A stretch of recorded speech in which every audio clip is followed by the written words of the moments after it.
she suddenly realized she hadn't had sex once since getting married. A friend told her that going a month without sex counts as a sexless marriage. She panicked instantly, because the last time she and her husband had been intimate was actually before they got married. To save her marriage, that evening she went out of her way to dress up, and even cooked a lavish dinner with her own hands. However, the moment her husband walked in, he looked completely puzzled. She tentatively suggested having a little wine that night, but he refused, saying he was too tired. In that moment, her hopes were instantly shattered. Even though they had only recently gotten married, it seemed as though they had already entered a rut. Meanwhile, one of Jim's colleagues was transferred back to headquarters from a branch office, and that very evening he was dragged along to a dinner party. Upon learning that he was married, the colleague could not help but ask curiously whether he still kissed his wife before leaving the house, or did small romantic things for her once in a while. But Jim just smiled and said there was nothing like that, because after getting married, they were more like friends, and their relationship was completely uneventful. After dinner, the two prepared to go home separately. However, his colleague stumbled at the top of the stairs,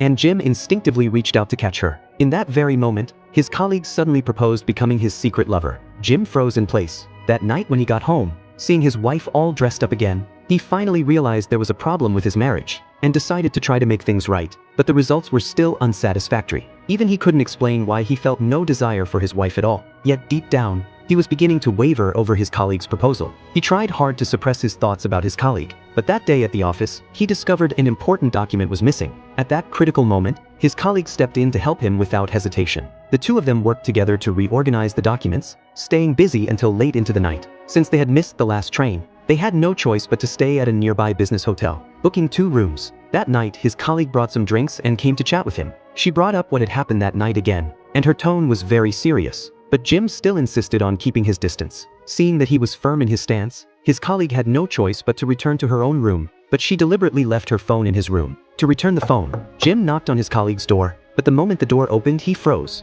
The scene before him left him unable to keep his composure.